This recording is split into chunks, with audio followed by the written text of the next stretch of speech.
Hello guys, welcome to my YouTube channel commerce study material.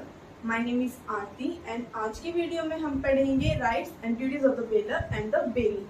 तो bailor और बेली क्या है, मैंने ये आपको पिछली वीडियो यानी पेमेंट वाली वीडियो में भी आपको बताया है कि बेलर कौन होता है और बेली कौन होता है। अगर अभी तक आपने वो वीडियो नहीं देखी है तो उसका लिंक मैंने डिस्क्रिप्शन बॉक्स में डाला है, आप वहाँ जाकर भी देख सकते हैं उस वीडियो को। और जो बेलर होता है, अगर मैं इन शॉर्ट बताऊँ आपको कि बेलर कौन होता है और बेली कौन होता है, तो बेलर वो पर्सन होता है जो अपनी गुड्स को दूसरे पर्सन को देता है किसी पर्पस को लेकर के। और बेली कौन होता है जो उन गुड्स को रिसीव करता है उस पर्पस को कंप्लीट करने के लिए। जैसे ही पर्पस कंप्लीट हो जाता है, उन गुड्स के जो होंगे उनका जो पर्पस है वो कंप्लीट हो जाता है, तो बेली क्या करता है, उन गुड्स को वापस रिटर्न कर देता है किसे, बेलर को। तो बेलर कौन होता है जो अपनी गुड्स को देता है और बेली कौन होता है जो उन गुड्स को रिसीव करता है और बाद में रिटर्न कर देता है। तो आज हम पढ़ेंगे इन दोनों की राइट्स एंड ड्यूटीज के बारे में कि बेलर के क्या राइट्स और ड्यूटीज हैं और बेली के क्या राइट्स और ड्यूटीज हैं। तो एक बात याद रखिएगा कि जो बेलर की राइट्स हैं वो बेली की ड्यूटीज होंगी और जो ड्यूटी है बेलर की वो बेली की क्या होंगे, राइट्स होंगे। तो सबसे पहले हम पढ़ेंगे ड्यूटीज ऑफ बेलर कि बेलर की क्या क्या ड्यूटीज हैं। तो फर्स्ट आता है to disclose the faults in the goods bailed.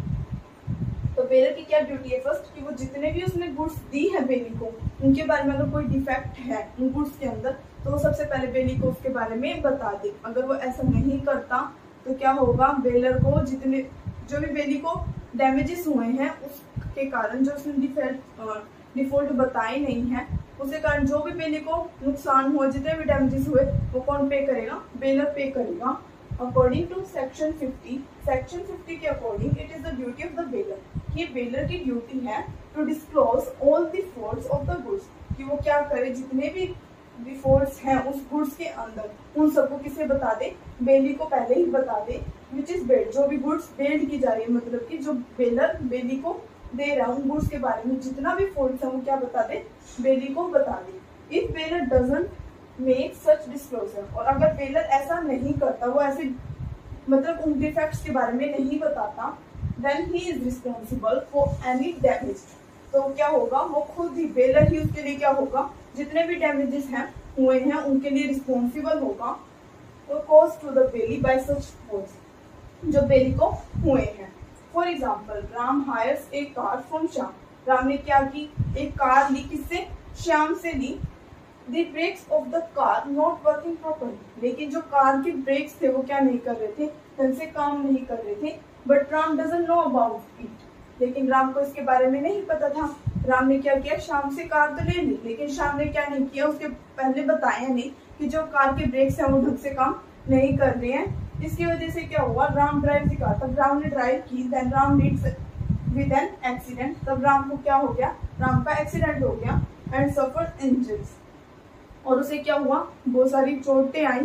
तो इसके कारण कौन था, खुद बेलर ही था, क्योंकि अगर वो पहले बता देता तो ऐसा कोई एक्सीडेंट होता ही नहीं। तो now Shyam will be liable for damages. तो अब यहाँ पर श्याम क्या होगा, डैमेजेस के लिए लाइबल होगा। सो अब श्याम को क्या करना पड़ेगा, जितने भी राम को डैमेजेस हुए हैं उन सारे डैमेजेस को कौन पे करेगा, खुद बेलर यानी कि श्याम पे करेगा। Repay the necessary expenses according to section 158. It is the duty of the bailiff to repay the necessary expenses to the bailey which he is incurred on the behalf of the bailiff. 158 section के according ये क्या duty है baler की, कि वो जितने भी necessary expenses हुए हैं उसकी गुड्स को लेकर के जो बेली ने किए हैं, इसके बिहाफ पर, बेलर के बिहाफ पर जितने भी एक्सपेंसेस बेली ने किए हैं वो सारे कौन पे करे, बेलर पे करे। तो ये किसकी ड्यूटी बनती है, बेलर की ड्यूटी बनती है कि जितने भी एक्सपेंसेस उसकी गुड्स पर हुए हैं वो उसको पे करे। For example, Ravi leaves his horse with Mukesh. Ravi क्या करता है, अपने हॉर्स को मुकेश को देता है फॉर सम टाइम, कुछ समय के लिए, because he is living the town, क्योंकि वो क्या कर देता है, शहर से बाहर जा रहा है कुछ समय के लिए। And Mukesh is not to be paid for taking care of the horse, और मुकेश को उसके मतलब खर्चे के लिए, जो हॉर्स के ऊपर खर्चा आएगा उसके खाने पीने का या उसकी केयर करने के लिए जो भी खर्चा आएगा उसके लिए उसने क्या नहीं किया, अभी तक कुछ पैसे दे करके नहीं गया। But the horse need to feed, लेकिन हॉर्स क्या करेगा, उसे तो खाने की जरूरत है एंड टेक केयर ऑफ, और उसको देखभाल की भी जरूरत है। In this case Ravi is liable for all expenses. तो इस केस में क्या है, रवि हर एक एक्सपेंसेस के लिए लाइबल है इनकर्ड बाय मुकेश, जो भी उसने मुकेश ने उसके हॉर्स के ऊपर क्या किए हैं, जितने भी एक्सपेंसेस हैं, उसके खाना लाने के एक्सपेंसेस, उसने जो वो खाना लेकर के उसके एक्सपेंसेस, या फिर उसने जो भी देखभाल की उस हॉर्स को लेकर के जहाँ पर भी रखा, तो उन सबसे रिलेटेड जितने भी एक्सपेंसेस हुए उसे कौन पे करेगा? रवि पे करेगा। ठीक है। और अगर कोई मुकेश जो अगर कोई इसके ऊपर एक्स्ट्रा ऑर्डिनरी एक्सपेंसेस कर देता है तो वो भी उसके लिए भी कौन लाइबल रहेगा? रवि लाइबल रहेगा। एक्स्ट्रा ऑर्डिनरी एक्सपेंसेस लाइक अगर मान लीजिए हॉर्स अगर बीमार हो जाता तो उसकी दवाइयों का खर्चा जो भी आता वो भी कौन पे करता? खुद रवि ही पे करता। तो रवि इन सब चीजों के लिए क्या करेगा? लाइबल होगा। और उसको सारे जितने भी एक्सपेंसेस हुए हैं, बेलर ने जितने भी एक्सपेंसेस किए हैं बेलर के बिहाफ पे, तो उन सभी एक्सपेंसेस को कौन पे करेगा? बेलर पे करेगा। आता है to indemnify the bailor. Indemnify का मतलब होता है क्षतिपूर्ति। अकॉर्डिंग टू सेक्शन 164, सेक्शन 164 के according, if the baler gives custody of goods that do not belong to him to the bailey, अगर बेलर कस्टडी गुड्स की कस्टडी दे देता है बेली को और वो उससे उसका ओनर था ही नहीं, ऐसी गुड्स को वो क्या कर देता है? बेली को देता है जिसका वो ओनर खुद ही नहीं है। And the bailee has suffered loss, और बेली को क्या होता है? उसकी वजह से कुछ लॉस हो जाता है। The baler is liable for such damages, तो क्या होगा? जो बेलर होगा उन सब डैमेजेस के लिए लाइबल होगा। For example, A gives a car to an auctioneer C. A क्या करता है? अब जो कार है उस वो किसको देता है? सी को देता है। किसके लिए? नीलामी के लिए। ऑक्शनर का मतलब होता है नीलामी करना। तो ए क्या करता है? सी को कार दे देता है। किसके लिए? नीलामी करने के लिए। The real owner of the car is B, लेकिन जो ओनर होता है वो कौन होता है? रियल बी होता है उस कार का। और दी किसने? ए ने। यहाँ पे तो ए तो बेलर बन गया था और सी बेली, लेकिन बी कौन था? रियल ओनर था। सी ऑक्शन सी कार, सी क्या करता है? उस कार को नीलाम कर देता है, उसको सेल कर देता है किसी थर्ड पार्टी को, टू द थर्ड पार्टी। तो बी क्या करता है? बी को जैसे ही पता चलता है, बी क्या करेगा?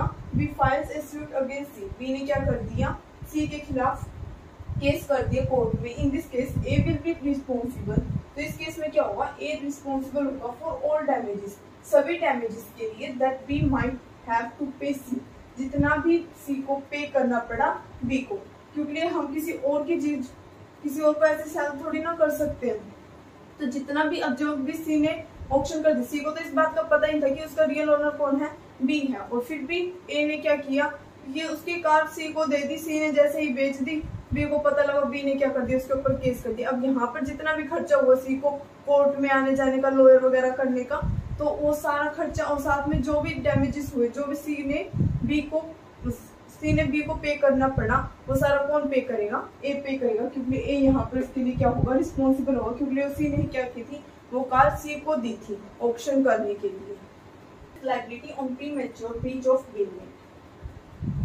If the bailor demands and take possession of the goods before the expiry of the bailment, कि बेलर डिमांड्स करता है अपने गुड्स को वापस अपने पोजेशन में लेने के लिए, और बेलमेंट की अभी एक्सपायरी टाइम आया नहीं, मतलब बेलमेंट का कॉन्ट्रैक्ट जितने समय के लिए हुआ था वो अभी समय पूरा हुआ नहीं है, उससे पहले ही बेलर क्या करता है? अपनी गुड्स की डिमांड करता है। And the bailee has suffer in loss greater then profit, और बेली को क्या हो जाता है? बहुत ज्यादा लॉस हो जाता है। जितना इतना प्रॉफिट उसको हुआ नहीं है जितना उसको क्या हो जाता है? लॉस हो जाता है। He has made during the period of bailment of such goods, उन तब तक उसकी गुड्स मतलब टर्मिनेट होने से पहले तब तक उसके पास वो गुड्स थी, उस टाइम तक क्या हो जाता है? उसको लॉस हो जाता है प्रॉफिट से ज्यादा। और जो कॉन्ट्रैक्ट है बेलमेंट का वो क्या होता है? अगर बीच में टूट जाता है तब क्या होगा? The bailor is responsible to pay the bailey for the difference, तो बेलर क्या होगा? इस सब के लिए रिस्पॉन्सिबल होगा, और जो भी डिफरेंस होगा अमाउंट ऑफ एक्सपेक्टेड गेन, जितना भी वो गेन करना चाहता था, मतलब उसको एक्सपेक्टेशन थी कि हाँ मैं इतना कमा सकता हूँ, मेरे को इतना प्रॉफिट होगा, जितनी भी उसकी एक्सपेक्टेड गेन की अमाउंट थी, and loss suffered bye the बेली, और जितना भी उसको लॉस हुआ बेली को, वो सब कौन पे करेगा? बेलर पे करेगा। अकॉर्डिंग टू सेक्शन 159 एक ग्रेच्युटस बेलमेंट। अब ग्रेच्युटस बेलमेंट क्या होता है? ग्रेच्युटस बेलमेंट वो बेलमेंट होती है जिसके अंदर कोई भी कंसिडरेशन पास नहीं होती, मतलब बेलर बेली को गुड्स तो देगा लेकिन उसके लिए कोई भी पैसे पे नहीं करेगा। फॉर एग्जाम्पल, अगर हम अपने दोस्त से कोई कार वगैरह ले लेते हैं, एक दिन के लिए कार दे दे या बाइक दे दे, तो दोस्त हमसे कंसिडरेशन थोड़ा ना मांगता है कि एक दिन का रेंट इतना होगा, तो वो ऐसे ही देता। तो कौन सा बेलमेंट का कॉन्ट्रैक्ट होता है? ग्रेच्युटस बेलमेंट कॉन्ट्रैक्ट होता है। इसके अंदर क्या होगा कि कंसिडरेशन पास नहीं होता। तो according to section 159 a gratuitous bailment can be terminated at any time even though the bailment was specified time or purpose. अब जो ग्रेच्युटस बेलमेंट है वो किसी भी टाइम पर टर्मिनेट किया जा सकता है, even though the payment was specific time, चाहे वो पेमेंट का कॉन्ट्रैक्ट किसी टाइम के लिए मतलब उसके पहले ही मेंशन कर देंगे कि मुझे इतने समय के लिए चाहिए, तो उस टाइम पर भी वो क्या कर सकते हैं, बीच में टर्मिनेट कर सकता है baler. In such A case the belly suffer A loss, और ऐसे केस में अगर बेली को ज्यादा लॉस हो जाता है बेनिफिट से बिकॉज द प्रीमैच्योर टर्मिनेशन बीच में कर देने की वजह से the bailor shall have to indemnify the bailee, तो बेलर क्या होगा, इस चीज के लिए भी रिस्पॉन्सिबल होगा कि उसने बीच में कॉन्ट्रैक्ट को तोड़ा। अगर उसे देनी ही नहीं थी तो वो नहीं देता, इससे अच्छा तो उसको लॉस तो हो गया उसकी वजह से। अगर वो लॉस ज्यादा हो जाता है तो बेलर क्या होगा, रिस्पॉन्सिबल होगा उस सारे लॉस के लिए, और सारे डैमेजेस सब कौन पे करेगा, बेलर पे करेगा। तो ये बेलर्स की ड्यूटीज थी।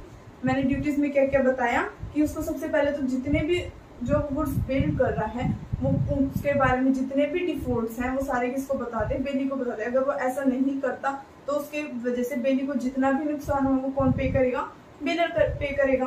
नेक्स्ट बताया मैंने to repay the necessary expenses, necessary expenses उसको किसको पे करने पड़ेंगे, ये भी बेलर की ड्यूटी बनती है कि जितने भी नेसेसरी एक्सपेंसेस हुए हैं गुड्स को लेकर के जो बेली ने किए हैं बेलर के बिहाफ पे, वो सारे कौन पे करेगा, बेलर पे करेगा। नेक्स्ट मैंने बताया टू इंडेमनिफाई द बेली, कि बेली जो अगर टाइटल में डिफेक्ट आ जाए, मतलब ओनरशिप का पता ना हो और ओनरशिप की वजह से जो भी डिफेक्ट आता है गुड्स को लेकर के, जैसे मैंने ऑक्शनर का एग्जांपल दिया था कि ए ने गुड्स तो किसको दे दी, कार किसको दी थी, सी को दे दी थी ऑक्शनर को, और उसने क्या कर दी, सी ने थर्ड पार्टी को सेल कर दिया था। जैसे ही बी उसका कार का रियल ओनर था और जैसे ही उसको पता चला कि वो कार क्या कर दी गई है, सेल कर दी गई है, तो क्या हुआ था, बी ने किसके अगेंस्ट केस कर दिया था, सी के अगेंस्ट केस कर दिया, और जितना भी सी को उसकी वजह से लॉस हुआ वो सारा किसको पे करना पड़ा, ए को पे करना पड़ा, क्योंकि ए इन सब के लिए क्या था, रिस्पॉन्सिबल था।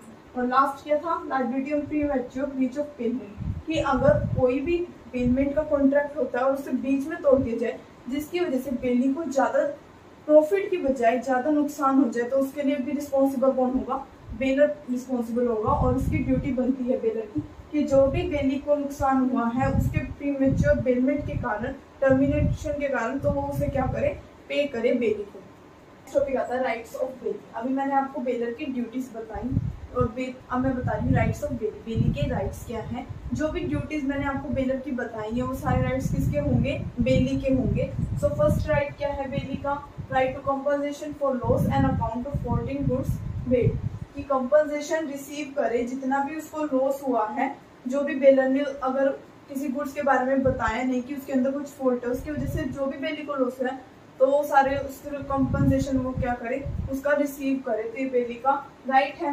तो अकॉर्डिंग टू सेक्शन 150 सेक्शन के अकॉर्डिंग क्या है, the bailee has the right to recover such a loss from the bailor, कि वो उसके पास क्या राइट है कि वो सारा लॉस क्या करे, रिकवर करे किससे, बेलर से, that he has incurred because of some fault, जो भी उसको हुआ है किसकी वजह से, उस फॉल्ट की वजह से जो गुड्स में थी बिल्ड हुई थी, जो भी बेलर ने गुड्स दी थी बेली को उसमें अगर कोई डिफॉल्ट था और जो बेलर है उसने उस डिफॉल्ट को बताया नहीं, उसकी वजह से जो भी बेली को नुकसान हुआ है तो उस सारे नुकसान को रिकवर करे bailee, that he was not disclosed to the bailee at the time of payment, payment के टाइम पे जो बेली को नहीं बताई गई। फॉर एग्जाम्पल अगर राम कार हायर करता है श्याम से और श्याम को पता है कि उसके जो ब्रेक्स है ना वो ढंग से काम नहीं कर रहे हैं, मैंने अभी पीछे ही बताया था ड्यूटीज ऑफ बेलर के फर्स्ट पॉइंट में, कि तब राम क्या करता है, हायर करता है श्याम से कार और उसके कार के ब्रेक्स ढंग से काम नहीं कर रहे होते, तो श्याम इस बारे में पेमेंट के टाइम पे बताता नहीं है, जिसकी वजह से राम को ये बात पता नहीं होती और राम क्या करता है, जैसे उस गाड़ी को उस कार को चलाता है तो उसका एक्सीडेंट हो जाता है और उसे चोट लग जाती है। तो इस केस में क्या होगा, जो श्याम है वो लाइबल होगा, जितने भी उसको चोट लगी उसकी वजह से जितना भी डैमेजेस हुआ है कार को लेकर के, ये राम को लेकर जितना भी डैमेजेस हुआ है वो कौन पे करेगा, श्याम पे करेगा। Right to receive necessary expenses, जितने भी एक्सपेंसेस हुए हैं सबको रिसीव करना बेली का एक राइट है। अकॉर्डिंग टू सेक्शन 158 सेक्शन क्या कहता है, if the bailee has to keep something in his custody, अगर बेली अपने पास कुछ रखता है, बेलर की कोई गुड्स अपनी कस्टडी में रख रहा है, तो ट्रांसपोर्ट उसको ट्रांसपोर्ट करने के लिए और to do any repair on it, या फिर उसे रिपेयर करने के लिए, and doesn't receive any compensation, और उसे कोई भी कंपनसेशन रिसीव नहीं हो रहा है for the expenses incurred by him, जो भी एक्सपेंसेस उसने किए हैं, on such acts from anybody he has right to claim such expenses from the bailor, तो उसके पास क्या राइट है कि वो जितने भी एक्सपेंसेस उन गुड्स के ऊपर हुए हैं वो सारे किससे रिसीव करें, बेलर से रिसीव करें। फॉर एग्जाम्पल अगर हमारा टीवी खराब हो जाता है तो अब हम क्या करेंगे, टीवी को ठीक कराने के लिए टीवी रिपेयर वाले के पास जाएंगे, उसको कहेंगे कि टीवी रिपेयर कर दे। अगर जितने भी उसको रिपेयर, अब हम कौन बन गए, बेलर, और जो टीवी रिपेयर कर रहा है वो कौन है, बेली। जो भी टीवी रिपेयर करने के ऊपर उसका खर्चा आता है बेली का, जितना भी उसने किया है रिपेयर करने के लिए, जितना भी उसने कोई नई मशीन वगैरह डाली है, जितना भी उसके पास टोटल खर्चा है वो सारा कौन पे करेगा, बेलर पे करेगा। सो इसमें बेली के पास क्या है, जितना भी एक्सपेंसेस उसके हुए हैं वो सारे क्या करना, बेलर से रिसीव करना, उसका क्या है, एक राइट है। Point is right against premature termination of bailment. Premature का मतलब क्या होता है, कॉन्ट्रैक्ट को बीच में मतलब तोड़ देना, टर्मिनेशन यानी तोड़ देना, खत्म कर देना, और प्रीमेचर यानी कॉन्ट्रैक्ट की जो ड्यूरेशन अभी कंप्लीट नहीं हुई है उससे पहले ही उसे क्या कर देना, खत्म करना। अकॉर्डिंग टू सेक्शन 159 सेक्शन क्या कहता है, when the goods are net gratuitously, तब भी गुड्स क्या होगी, पेमेंट कॉन्ट्रैक्ट में पेड की जाएगी, और वो ग्रेचुइटसली होगी यानी कि विदाउट कंपनसेशन होगी। जिसमें मान लीजिए अगर कोई फ्रेंड अपने फ्रेंड को एक दिन के लिए बाइक दे देते, साइकिल देते, उसके लिए कोई कंपनसेशन नहीं मिलता, तो कौन सा पेमेंट कॉन्ट्रैक्ट होता है, ग्रेचुइटसली पेमेंट कॉन्ट्रैक्ट होता है। यहाँ पर कोई भी कंपनसेशन नहीं लिया जाता, कोई भी रेंट नहीं लिया जाता उस चीज के लिए। If the bailor demands the return of the goods before the expiry period of the bailment, और उसमें क्या होता है, अगर बेलर अपनी गुड्स की डिमांड, क्योंकि उसने कंपनसेशन तो देना नहीं है दोस्त ने, तो क्या करेगा, वो अपने दोस्त से पहले भी मांग सकता है। अगर उसे जरूरत पड़ जाती है उस गुड्स की तो वो अगर पहले ही मांग लेता है, expiry period of the payment, payment की कॉन्ट्रैक्ट खत्म होने से पहले ही, and the bailee suffers a loss greater than the profit, और बेली को क्या हो जाता है, नुकसान ज्यादा हो जाता है प्रॉफिट से ज्यादा। And he has made during the period the goods are in his custody, और तब तक वो उसकी कस्टडी में थी, मतलब बेली के कस्टडी में तब तक वो गुड्स थी। उससे पहले ही उसने क्या ले ली, पेमेंट का टाइम तो पीरियड खत्म हुआ नहीं था, उससे पहले क्या कर दिया, पेमेंट कॉन्ट्रैक्ट को टर्मिनेट कर दिया, जिसकी वजह से बेली को क्या हुआ, बहुत ज्यादा नुकसान हुआ प्रॉफिट से। तो क्या हुआ, then the bailee has the right, the bailee के पास राइट है to claim such expenses from the bailor, कि वो जितने भी उसको एक्सपेंसेस हुए हैं, जितना भी नुकसान है, जितने भी डैमेजेस हुए हैं, वो सारे किससे ले, बेलर से ले। Fourth point is right to compensation in case of defective title. अगर बेलर जो गुड्स बिल्ड कर रहा है, जो गुड्स बेली को दे रहा है, अगर उसकी ओनरशिप में, उस गुड्स की ओनरशिप में कोई भी डिफेक्ट है और उसकी वजह से अगर बेली को लॉस होता है, तो बेली को क्या राइट है कि उसके लिए जितने भी डैमेजेस हुए उन सबको कंपनसेट करे बेलर से।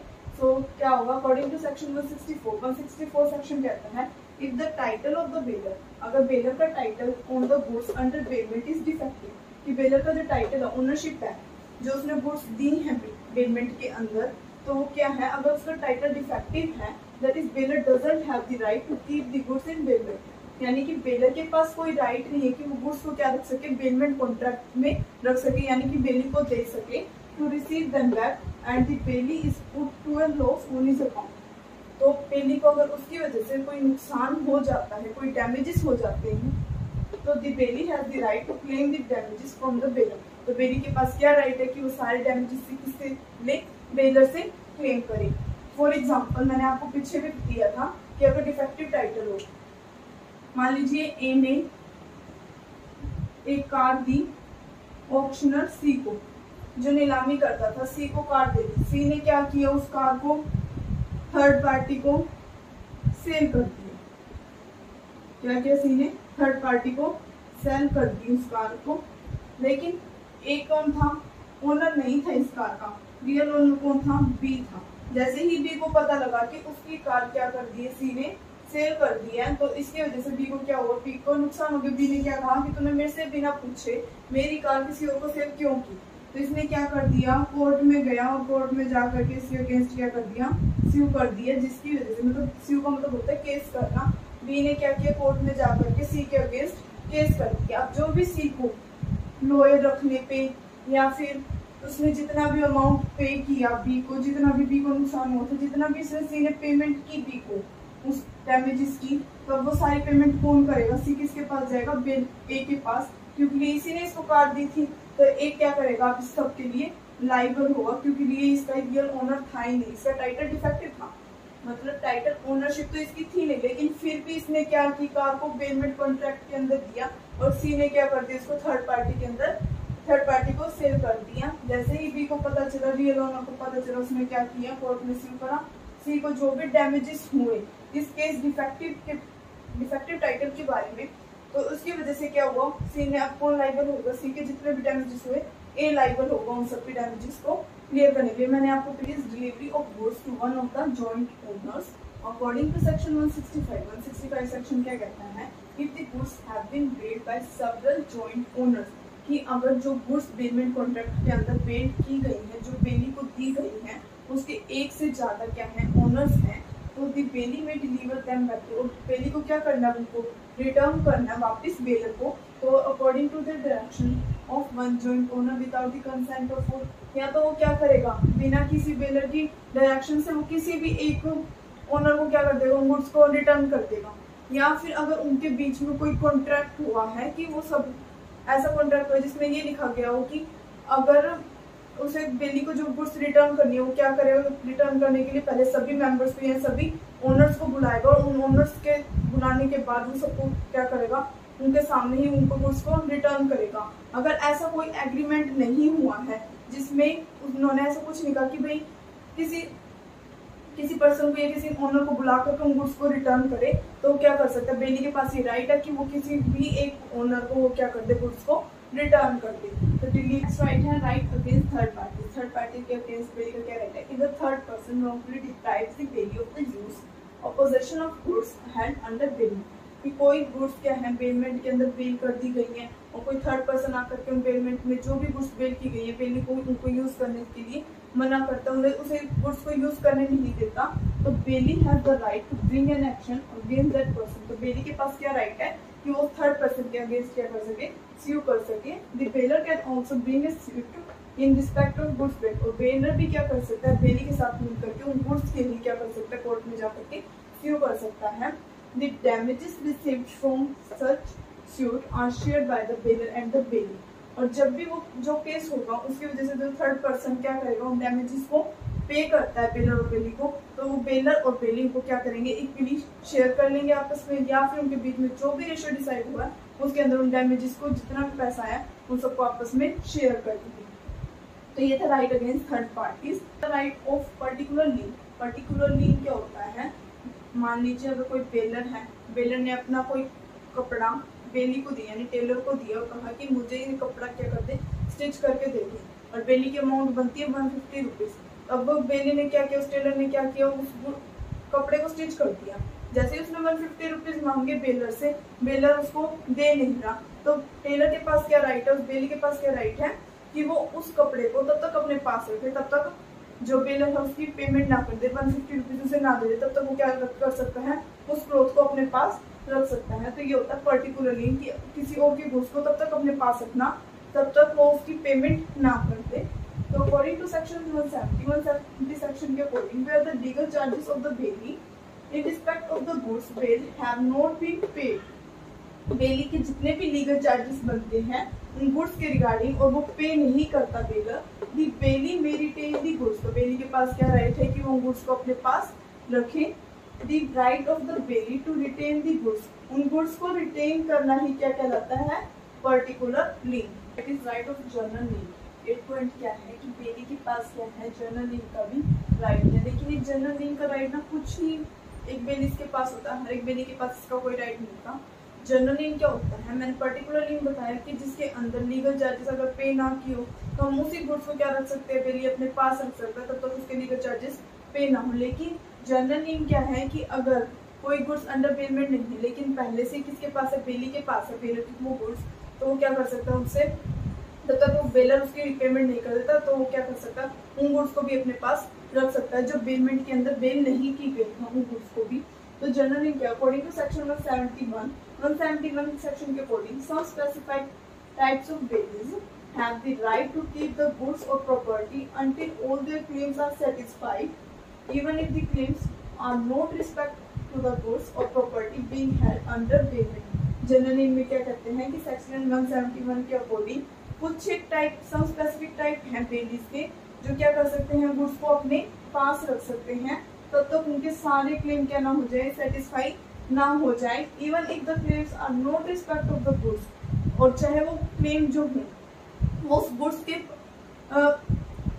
के रिस्पेक्ट में ना हो, तो भी वो क्या कर सकते हैं, उस गुड्स को अपने पास रख सकते हैं। General need is available only to banks. General need किसके पास है? जनरल नीड का right only to banks, banks के पास है, फैक्टर्स के पास है, या फिर brokers of insurance policy, insurance policies के ब्रोकर्स के पास है। ये कुछ एक टाइप स्पेसिफिक बेलीज के पास ये जनरल नीड का राइट होता है। मैंने आपको duties of baler and rights of belly बताई, दोनों एक दूसरे से सेम थे। अब आते हैं ड्यूटीज ऑफ बेली की। बेली की ड्यूटीज क्या बनती हैं? फर्स्ट है taking proper care of goods bailed. जो भी बेली को गुड्स दी गई हैं उन गुड्स को क्या कर सके, प्रॉपर केयर करे उनकी, जैसे कि वो उसकी खुद की ही गुड्स हो। अकॉर्डिंग टू सेक्शन 151 सेक्शन क्या कहते हैं? It is the duty of the bailee to take the proper care of the goods bail. Bailee की क्या ड्यूटी बनती है कि जो भी गुड्स बिल्ड की गई है उनकी क्या करे, प्रॉपर केयर करे। If the bailee doesn't take the proper care of the goods, अगर बेली ऐसा नहीं करता, उनकी प्रॉपर केयर नहीं करता, then the bailee has responsible for any damages in the goods. तो बेली क्या होगा, रिस्पांसिबल होगा जितने भी डैमेजेस होंगे उस गुड्स के रिगार्डिंग। तो उन सबके लिए कौन लाइबल होगा? बेली लाइबल होगा। फॉर एग्जाम्पल अगर मान लीजिए कि बेलर ने ना अपना कुछ, कोई टेलर का एग्जांपल ले लेते हैं कि टेलर को बेलर ने क्या दिया, कपड़ा दिया, कहा स्टिच कर दे, लेकिन बेली ने क्या किया, उसके ध्यान नहीं दिया। उसने कोट स्टिच करने के लिए कहा था, लेकिन उसने क्या कर दिया, कोट तो स्टिच किया नहीं, कुछ और ही बना दिया, उसको कोई टी शर्ट वगैरह बना दी। तो क्या होगा, इसके लिए बेली रिस्पॉन्सिबल होगा, क्योंकि नेक्स्ट आता है not doing any inconsistent use of goods. Bailee की नेक्स्ट ड्यूटी बनती है कि वो कोई भी गलत यूज ना करे जो भी गुड्स उसको दी गई है। अकॉर्डिंग टू सेक्शन 153 सेक्शन क्या कहता है? If the Bailey doing any inconsistent use of goods, अगर बेली कोई इनकंसिस्टेंट यूज, जो मतलब कि कॉन्ट्रैक्ट में था ही नहीं, वो यूज उस गुड्स का कर रहा है, then bailor can terminate the contract at any time. तो बेलर के पास क्या राइट है कि वो क्या कर सकता है कि उस कॉन्ट्रैक्ट को किसी भी समय खत्म कर सकता है and recover the goods under bailment, और अपनी गुड्स को वापस ले सकता है जो बेलमेंट के अंदर दी गई थी। For example A gives a horse to B, A ने क्या दिया, अपना हॉर्स बी को दे दिया फॉर राइडिंग के लिए, and B uses for carriage. B क्या कर रहा है, कैरिज के लिए, मतलब उसके ऊपर अपना सामान ढोने के लिए उसका काम यूज में लेके आ रहा है। The contract of bailment can be terminated at the desire of A. यहाँ ए क्या कर सकता है, अपना कॉन्ट्रैक्ट, बेलमेंट का जो कॉन्ट्रैक्ट था उसको किसी भी टाइम टर्मिनेट कर सकता है। नेक्स्ट ड्यूटी क्या है बेली की, कि नॉट मेकिंग अनऑथराइज्ड यूज, कोई भी अनऑथराइज्ड यूज ना करे गुड्स के regarding. According to section 154 section के according, if the bailee uses the goods under bailment, कि बेली अगर यूज कर रहा है गुड्स को बेलमेंट के अंदर, जो भी गुड्स है उनको in a manner which is unauthorized, इसलिए ऐसे यूज कर रहा है जो मतलब कि उसमें कॉन्ट्रैक्ट में था ही नहीं, वो ऐसे गलत यूज कर रहा है उसका, then he is liable to pay damages to the bearer। और उसकी बेलर की गुड्स को क्या हो जाता है, कोई नुकसान हो जाता है, तो क्या कर सकता है, बेली इस चीज के लिए लाइबल होगा कि जितने भी डैमेजेस हुए हैं वो बेलर को क्या करे, पे करे। For example A gives his horse to B, A ने क्या दिया, अपना हॉर्स दिया बी को फॉर राइडिंग के लिए, एंड बी लेट्स अनदर, और बी क्या करता है, उसे अनदर पर्सन को दे देता है use the horse for riding. तो मान लीजिए बी ने जिस पर्सन को हॉर्स दिया ना, उनको ज्यादा ही मोटा था, और जैसे ही वो हॉर्स के ऊपर बैठा, हॉर्स क्या हो गया, नीचे गिर गया, और उसे क्या लग गई, चोट लग गई, resulting in an accident that the injures the horse. Horse को क्या हो गया, चोट लग गई। In this case A would be entitled to claim the damages from B. तो इस केस में क्या होगा, ए क्या कर सकता है, क्लेम कर सकता है बी के ऊपर अनऑथराइज्ड यूज जो भी उसने किया है, वो उसकी गुड्स को जितने भी डैमेजेस हुए उनको क्या करे, रिकवर करे। लेकिन मैंने अभी आपको इनकंसिस्टेंट यूज में भी यही बताया कि ए क्या कर सकता है, डैमेजेस को रिकवर कर सकता है, लेकिन इनकंसिस्टेंट यूज में जो बेलर है वो क्या कर सकता है, कॉन्ट्रैक्ट को टर्मिनेट भी कर सकता है, लेकिन अनऑथराइज्ड यूज में बेलर क्या नहीं कर सकता, कॉन्ट्रैक्ट को टर्मिनेट नहीं कर सकता है। बस इन दोनों के बीच में मेन डिफरेंस यही आता है कि इनकंसिस्टेंट यूज में क्या कर सकता है, बेलर उस कॉन्ट्रैक्ट को टर्मिनेट कर सकता है, लेकिन अनऑथराइज्ड यूज में उसको कॉन्ट्रैक्ट को टर्मिनेट नहीं किया जा सकता। ड्यूटी क्या है बेली की, not mixing baler goods with his own goods, वो अपनी गुड्स को बेलर की गुड्स के साथ मिक्स ना करे। तो it is the duty of belly not mix the goods under bailment with his own goods, कि वो जो भी गुड्स बेल की गई है बेलमेंट कॉन्ट्रैक्ट के अंदर, वो उन्हें क्या ना करे, मिक्स ना करे, किसके साथ, बेली अपनी गुड्स के साथ, तो इसको किस में कवर किया गया? सेक्शन 155, 156 एंड 157 में इन ऑब्लिगेशंस को कवर किया गया है। सेक्शन 155 क्या कहते हैं कि mix goods with the consent of the bailor. Bailee अपनी गुड्स में बेलर की गुड्स को मिक्स करता है, किसकी कंसेंट से? बेलर की कंसेंट से। तो दोनों क्या करेंगे? उन गुड्स को आपस में इक्वली डिस्ट्रीब्यूट कर सकते हैं। नेक्स्ट आता है सेक्शन 156। 156 क्या कहता है? Mix goods without the consent of the bailor and the goods are identifiable and can be separated. Section 156 क्या कहता है कि अगर बेली ने कोई गुड्स ऐसी है जो मिक्स करती हैं खुद की गुड्स के साथ, तो वो उनको क्या कर सकते हैं? हम पहचान भी सकते हैं कि ये बेलर की गुड्स और ये बेली की गुड्स है, और वो बिना कंसेंट के, बिना परमिशन के बेलर के वो क्या कर देता है? उन गुड्स को मिक्स कर देता है। और उसके बाद जब बेलर तब अपनी गुड्स मांगते हैं तो उनको अलग करने में, उन गुड्स को अलग करने में, मिक्स हुई गुड्स को जो भी उसको टाइम लगता है, जितने भी डैमेजेस होते हैं, तो बेलर क्या कर सकता है? उन बेलर के पास राइट है कि वो उनको क्या करे? उन डैमेजेस को रिकवर करे, किससे? बेली से। नेक्स्ट आता है सेक्शन 157 क्या कहता है? Mix goods without the consent of the bailor and the goods are not identifiable. अगर बेली क्या करता है? गुड्स को मिक्स कर देता है खुद की गुड्स के साथ, और वो गुड्स क्या है? आइडेंटिफाइबल नहीं हो सकती, मतलब कि उनकी पहचान नहीं हो सकती, और ना ही वो क्या कर सकते हैं? उनको सेपरेट कर सकते हैं। तो क्या होगा? बेलर के पास क्या राइट है कि वो क्या करे? अपनी गुड्स पे जितने भी डैमेजेस हुए हैं उनको सबको रिकवर करे। इसका एग्जांपल जो दे सकते हैं हम, ऑयल दे सकते हैं कि मान लो बेलर ने ना कोई अच्छी क्वालिटी का बेली को क्या दे दिया? ऑयल दे दिया, लेकिन बेली ने क्या किया? उसे अपने ही ऑयल के साथ मिक्स कर दिया। क्या हम ऑयल को अलग अलग कर सकते हैं? बेली और बेलर के नहीं कर सकते। तो ऐसे चीजों में तो क्या कर सकते हैं? बेलर के पास राइट है कि वो क्या करे? उन सारे डैमेजेस को रिकवर करे। Next is returning the goods paid according to section 160 and 161। 160 and 161 section क्या कहता है कि जैसे ही गुड्स का जो पेमेंट में हुई है, गुड्स बेली को दी गई है, जैसे ही उनका ऑब्जेक्टिव पूरा हो जाता है, तो अब बेली को क्या करनी होती है? गुड्स को रिटर्न करना होता है। अगर बेली ऐसा नहीं करता, उन गुड्स को उसके टाइम पीरियड पूरा होने के बाद नहीं देता है, या उसका ऑब्जेक्टिव पूरा होने के बाद नहीं देता है बेलर को वापस, तो बेलर को जितना भी नुकसान होगा उन गुड्स को ना देने के कारण, तो उसके लिए बेली क्या रहेगा? लाइबल रहेगा उन गुड्स के रिगार्डिंग जितना भी डैमेजेस हुआ उन सबको रिकवर करने के लिए। नेक्स्ट आता है returning any accession of profit. अब जो गुड्स बेली के पास है उसके ऊपर अगर कोई प्रॉफिट हो जाता है बेलमेंट टाइम के दौरान, तो क्या होगा? बेली को रिस्पॉन्सिबल होगा, उसकी ड्यूटी बनती है कि वो उस गुड्स के साथ उसको प्रॉफिट को भी किसको लौटाए? बेलर को लौटाए। According to section 163, the bailey is liable to return any assertion in the goods under bailment. जो भी उससे प्रॉफिट हुआ है, जो भी एसेशन हुआ, उसमें कुछ भी बड़ा हुआ है, तो वो क्या करे? उसे वापस बेलर को रिटर्न करे। फॉर एग्जाम्पल, एक gives a cow to B.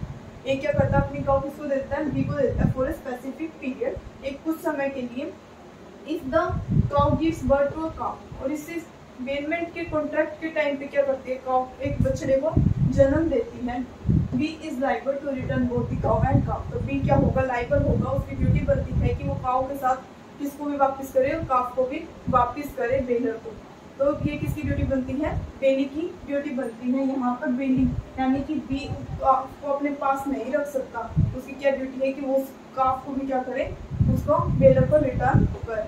Rights of baler. Baler के क्या राइट्स हैं? फर्स्ट है right to indemnity for losses due to negligence by the bailee. कि जो बेलर है उसके पास क्या राइट है कि जो भी गुड्स बेल्ड की गई हैं, अगर बेली उनकी प्रॉपर केयर नहीं करता, उसको नेग्लेक्ट करता है, जिसकी वजह से उसमें क्या आ जाती है? उस गुड्स को खराब हो जाती है या फिर उस चोरी वगैरह हो जाती है, तो जो भी डैमेजेस होंगे उस गुड्स के रिगार्डिंग, तो बेलर किससे लेगा? बेली से लेगा। तो अकॉर्डिंग टू सेक्शन 152 सेक्शन के according it is the duty of the bailee to take proper care of the goods. तो बेली की क्या ड्यूटी बनती है कि वो गुड्स की क्या करे? प्रॉपर केयर करे। Kept with him by the bailor, जो भी बेलर ने उसको दी है। If the bailee doesn't take proper care of the goods, अगर बेली ऐसा नहीं करता कि वो गुड्स की क्या नहीं करता? प्रॉपर केयर नहीं करता है, then the bailor has the right. तो बेलर के पास क्या राइट है? To compensate for the damages, कि वो जो भी डैमेजेस हुए हैं उनके लिए कंपनसेट करे, caused by the bailee's negligence, जो भी बेली की नेग्लिजेंस की वजह से हुआ। For example, if the goods are stolen और डैमेज ड्यूरिंग द बेलमेंट, कि गुड्स क्या हो गए हैं? स्टोलन हो गए, चोरी हो गए, या फिर वो खराब हो गए, डैमेज हो गए हैं बेलमेंट के टाइम पीरियड के अंदर, तो बेलर के पास क्या राइट है कि जितने भी लॉसेस हुए हैं उन सबको किससे कवर करे? बेली से कवर करे। Second point is termination of bailment on inconsistent use by bailee. जो बेलर है उसके पास क्या राइट है कि वो कॉन्ट्रैक्ट को टर्मिनेट कर सकता है। कब? जब बेली क्या करे, इनकंसिस्टेंट यूज करे गुड्स का, जो भी बेल की गई है। According to section 153 the bailor can terminate the bailment. जो बेलर है वो टर्मिनेट कर सकता है बेलमेंट कॉन्ट्रैक्ट को if the bailee does with regard to the goods bailed any act which is inconsistent with the terms of bailment. Bailment में जो कहा गया था उस काम के लिए तो उस गुड्स को यूज कर नहीं रहा, किसी और काम के लिए उस गुड्स को यूज कर रहा है, तो बेलर के पास क्या राइट है कि वो उस बेलमेंट के कॉन्ट्रैक्ट को क्या कर सकता है, टर्मिनेट कर सकता है, यानी खत्म कर सकता है। For example A gives a horse to B. A ने अपना हॉर्स किसको दिया, बी को दिया फॉर राइडिंग, राइडिंग करने के लिए, and B uses it to drive. और बी किसके लिए यूज कर रहा है, उसको ड्राइव अ कैरेज, कैरेज को इधर से उधर जो भी सामान है उसको इधर से उधर ले जाने के लिए उस हॉर्स का यूज कर रहा है। The contract can be terminated at the desire of A. तो जो कॉन्ट्रैक्ट है वो अगर ए चाहता है तो उस कॉन्ट्रैक्ट को क्या कर सकता है, कभी भी टर्मिनेट कर सकता है। Point is compensation for unauthorized use by the bailee. कि बेलर के पास क्या राइट है कि कंपनसेशन ले सके बेली से, किस लिए, अगर बेली उस गुड्स का क्या कर रहे, अनऑथराइज्ड यूज करे, जो बेलमेंट के अंदर मेंशन ही नहीं है, बेलमेंट कॉन्ट्रैक्ट के अंदर उसको ऐसा कोई यूज करे तो उस गुड्स का, तो बेलर के पास क्या राइट है कि वो उसके लिए कंपनसेट कर सकता है। अकॉर्डिंग टू सेक्शन 154 सेक्शन के according if the bailee uses the goods, bailee use कर रहा है goods in a bailment in a manner which are contrary to the terms of the contract of bailment. इस तरह से use कर रहा है कि जो कॉन्ट्रैक्ट के अंदर लिखा ही नहीं था उसके विपरीत चल करके वो क्या कर रहा है, उसके कॉन्ट्रैरी उस गुड्स का यूज कर रहा है।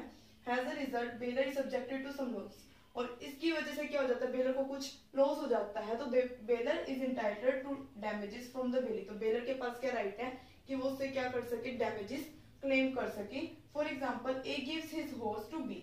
ए ने अपना हॉर्स किसको दिया, बी को दिया फॉर हिज पर्सनल राइडिंग।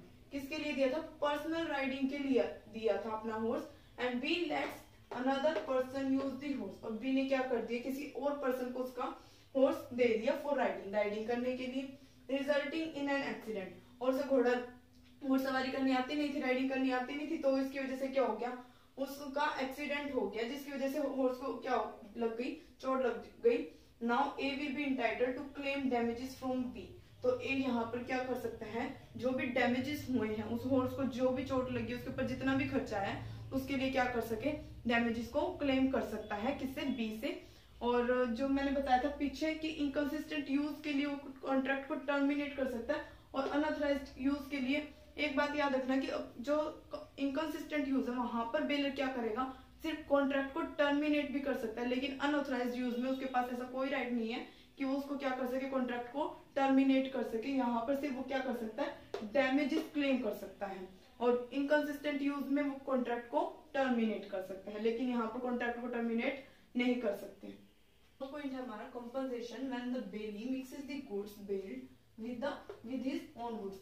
जब बेली क्या कर दे, अपनी गुड्स के साथ जो बेलर ने गुड्स दी है बेलमेंट कॉन्ट्रैक्ट में, उन गुड्स को क्या कर दे, बेलर की गुड्स को और बेली खुद की गुड्स को, दोनों को आपस में मिक्स कर दे, तो बेलर के पास क्या राइट है, वो उनके लिए क्या कर सकता है, कंपनसेशन ले सकता है। तो सेक्शन 155 यही डिफाइन करता है कि जब भी बेली अपनी गुड्स के साथ बेलर की गुड्स को मिक्स करेगा तो उसके पास, बेलर के पास क्या राइट है कि वो उनके लिए क्या कर सकता है, कंपनसेशन कर सकता है, कंपनसेट कर सकता है। इसके अंदर दो सेक्शन में बताया गया, 156 और 157 सेक्शन में डिफाइन किया गया कि अगर बेलर क्या करता है, जो बेली है वो without the consent of, without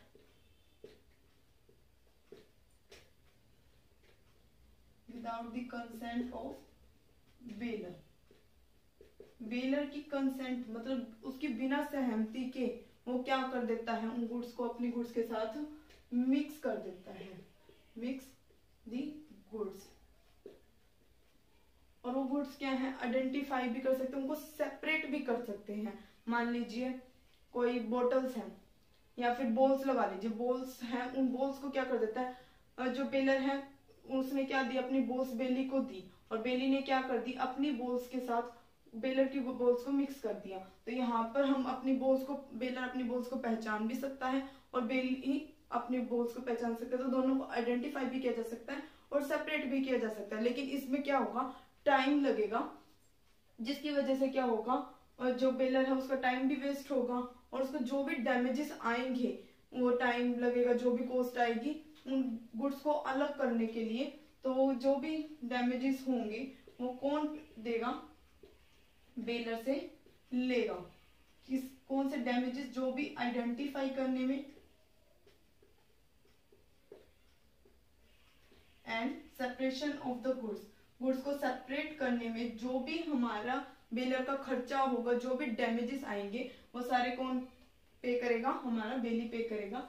और सेक्शन 157 क्या कहता है कि अगर जो बेली है वो क्या कर देता है, बेलर के कंसेंट के बिना ही क्या कर देता है, गुड्स को मिक्स कर देता है अपने गुड्स के साथ। लेकिन अब वो गुड्स ऐसी थी कि जिनको अलग नहीं किया जा सकता, आइडेंटिफाई नहीं किया जा सकता।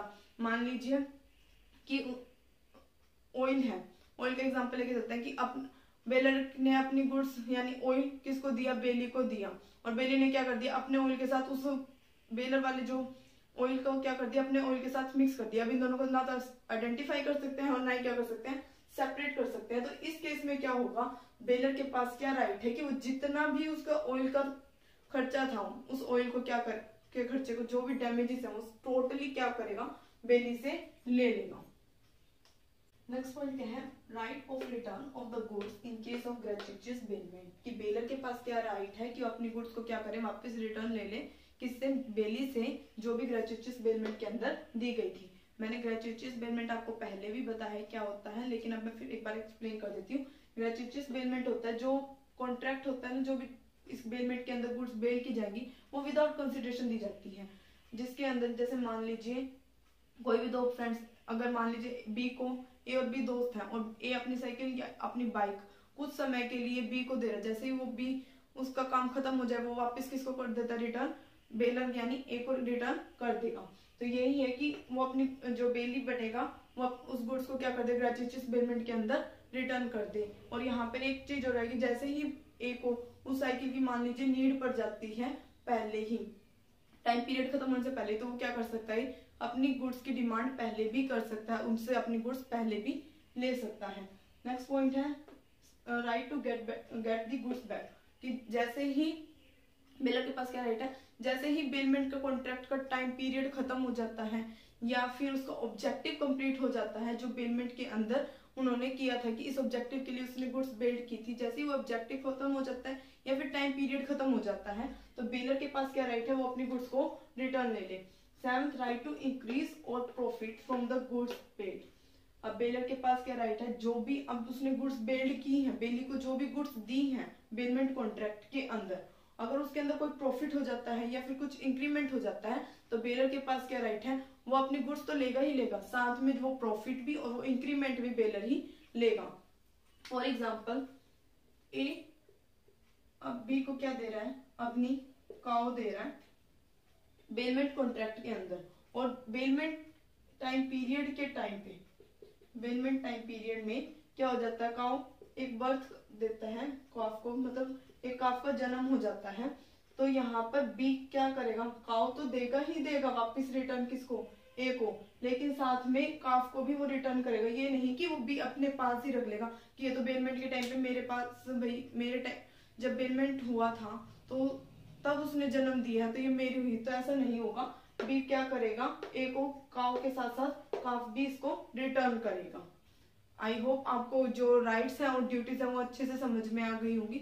बस एक बात याद रखिएगा कि जो भी राइट्स हैं बेलर के वो किसके इक्वल होंगे, ड्यूटीज ऑफ द बेली के, और जो भी ड्यूटीज हैं बेली की वो राइट्स किसके इक्वल होंगे, राइट्स ऑफ बेलर के इक्वल होंगे। तो बस इसी को याद रखते हुए हम क्या करेंगे, ड्यूटीज ऑफ बेलर करोगे तो बहुत ही इजी होगा इनको समझने। आई होप आपको ये वीडियो पसंद आई होगी। अगर आपको ये वीडियो पसंद आई हो तो आप वीडियो को लाइक, शेयर और चैनल को सब्सक्राइब जरूर कीजिएगा।